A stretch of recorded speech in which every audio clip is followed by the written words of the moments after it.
What is up, my viewers? Spang here, bringing you yet another World of Tanks gameplay commentary. This is going to be another viewer submission, and it is going to be...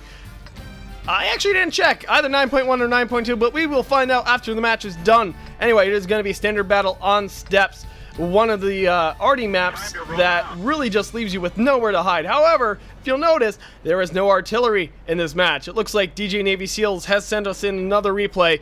But this match, he's starting off a little bit AFK, so we'll see exactly when he decides to join the battle. There we go. Oh, he was typing something out. Funny how out of all the matches, someone I had muted is on my team. I don't remember meeting this person. Yeah, I do that same thing. I mute people in-game for spamming, just clicking everywhere on the map and just blowing up the chat. Also for saying stupid stuff. So there are quite a few people I have on my ignore list, and quite a few people that every single one of them deserved it. I promise you, every single one of them did. And if you end up being one of those people, you were probably doing something stupid in a match that I just didn't want to listen to. I'm sorry, but it's the truth. Anyway, right here, taking his KV-1S, which is no longer a tier 6. This is definitely 9.1 or 9.2, as I previously stated, to the left-hand side of his field, otherwise known as the right-hand side of the map, the eastern front. And we'll come across another KV-1S, plenty of the enemy team, and a lot of his mediums went this way. I do not disagree with the KV-1S going this way. The KV-1S is definitely a faster moving heavy tank and able to use its mobility in this open terrain. Right here, getting an epic shot on that side of that 3001. You know, just giving him the perfect opportunity to ruin his day. The enemy team definitely not being all too aggressive. However, they do have some tanks moving up the center and a desperate attempt to, I guess, capture. There's no artillery, so it's not really a danger of that dying, but at the very least, they could be capturing. Now, there is a tank destroyer back on his base. It's going to be a Jackson, and as we saw in the previous commentary, that is a decent tank, although nothing too terrifying. This enemy KV-1S driving right up. He's waiting for a good shot, and it will be a miss, unfortunately. Now, the KV-1S, not necessarily a sniper, and it doesn't have armor per se. It is pretty soft, but it will bounce a shell occasionally. So, also, being how mobile it is, and with how poor of accuracy its gun has, it really should not be played in a sniper capacity. Can it be effective? In a sense, yes, because you have a longer reload. You don't necessarily want to be alone on the front lines if you're on the front lines, and if you're functioning as a sniper, you can really just take a shot, damage someone incredibly, and then fall back and wait for that reload. This is the safe way to play it. Now, is it and for a lesser skilled player, this is probably the way you should play it. However, if you have more skill, you definitely want to be more in the action, more on the front lines, being far more aggressive and getting in a lot more shots if you can. However, enough of me rambling on about that. Navy's team taking the 1-2 line quite effectively, and the enemy team really just falling to pieces here. It's still 8-7, so it could go either way at this point, but this KV-1S is all on his own and is surely going to be overwhelmed. Right now, Navy's team has lost their tank destroyer on the base, 8-8, and the enemy team is probably going to start capturing any moment now. And this is why it's great to have such map situational awareness. Every time during the match, you should always be giving a glance at your map, keeping track of where enemy tanks are so you can adequately move to intercept, adequately move to counter, and try and get those good positions, those good flanks. This enemy KV-1S making a very poor decision and trying to shoot that M4, which he didn't even damage. The M4 looking like he will get the kill shot.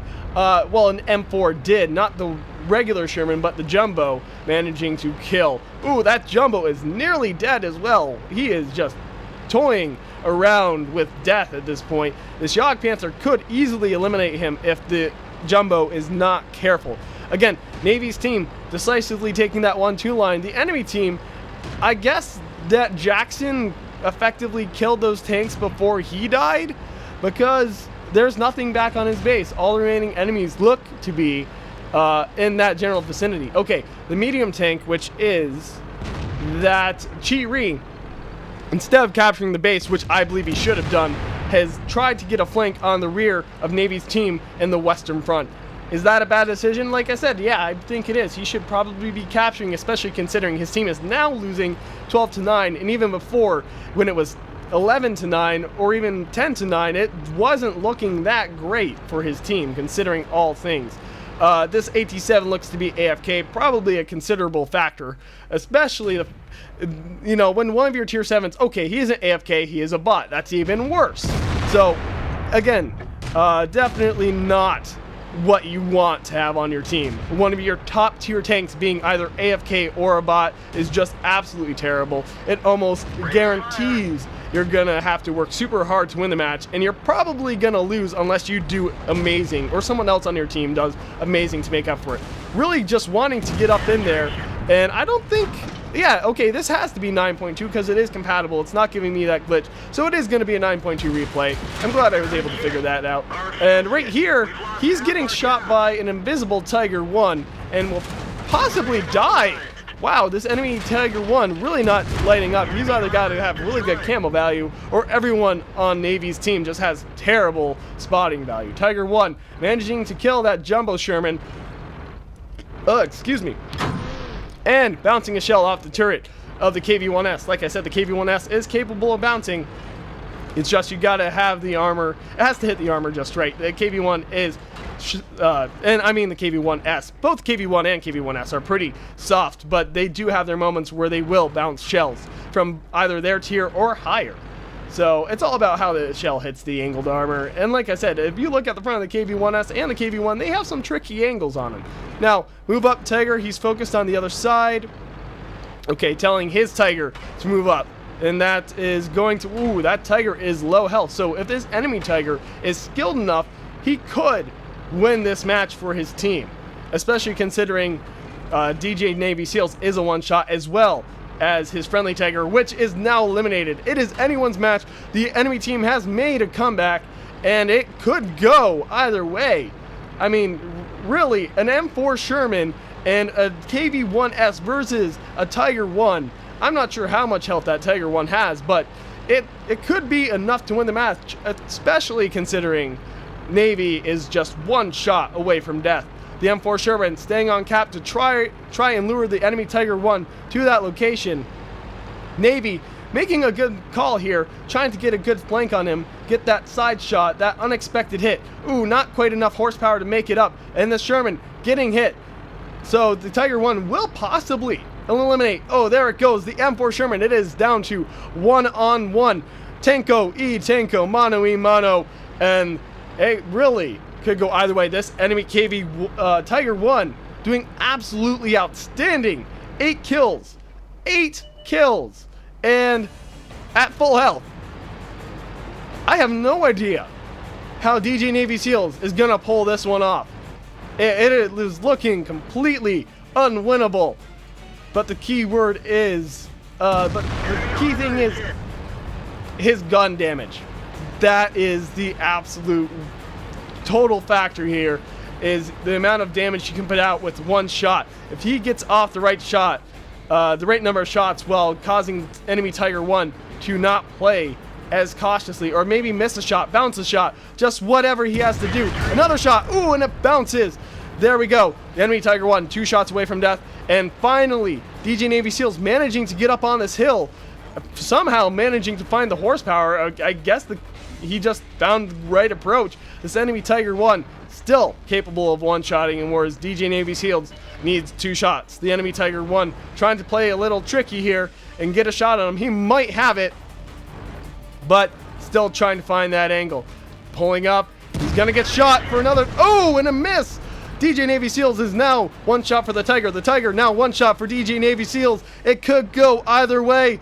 And really, he needs to pull down off this hill. He is just exposing the side of his tank to that Tiger. I don't know if he has the gun elevation, but if I was Navy Seals, I would not want to find out. So what looked like a completely unwinnable game at that point has just turned around. The Tiger taking a shot. Oh, no, not quite yet. He's waiting for the perfect shot. He does not want to waste it.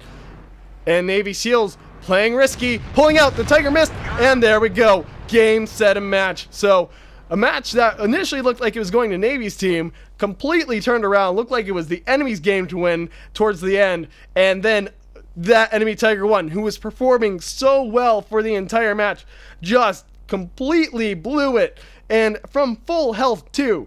I I don't even have words to adequately describe what just happened. But a very well played game by Navy SEALs. Definitely a lot of luck, and the Tiger 1 was certainly feeling the pressure, and he crumbled under it despite his absolutely amazing performance of 8 kills. So, very well played. Let's go to those post-game stats. Here we go. Mastery Badge Ace Tanker. As if that's any surprise whatsoever. Managing to kill that Tiger and that AT-7, which was a bot. And I'll go back to saying, if that AT-7 was not a bot, the enemy team almost certainly would have won that match. And that's just based on the outcome. I mean, the fact that Navy SEALs himself was barely able to pull off that win is just telling that if that AT-7 had not been a botting bastard, forgive my language, the enemy team certainly would have won. So a total of 2,807 damage.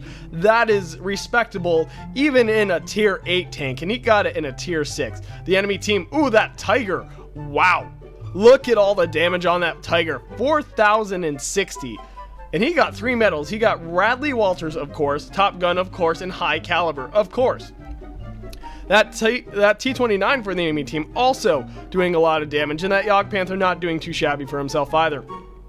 So, the damage spread on the enemy team very skewed towards these top 2. Damage spread on Navy's team, pretty spread out. You got quite a few with over 1,000, and just a little bit here and there. Nashorn, what are you doing? You're so bad. Anyway, detailed report. So he is running a premium account now, unlike that last game. Managed to bank a total of 32,000 credits. That's always nice, and managed to get over 1,800 experience. Also respectable. And just a well played out game in the KV-1S altogether. Shots fired 11, 7 direct hits, and all of those direct hits were penetrations. So if he was hitting them, he was hurting them. Total hits received 5, 3 of those penetrations, 2 of those non-penetrations, and boy, was he glad to have those non-penetrations. Total damage blocked by armor 480, more than enough to have been his demise. And total enemy vehicles damaged were 4, and vehicles destroyed were 2. A little bit due to his assistance, but overall, a very solid game, a very heart-pounding game. I'm sure he must have just had his heart racing there towards the end, but well played, certainly, my friend. Anyway, if you like this video, click that like button. If you want to see more, subscribe, and if you got a replay, be sure to send that to spanglereplays@gmail.com, but there are also instructions and guidelines in the description for that. Anyway, this has been Spang, and I am signing off.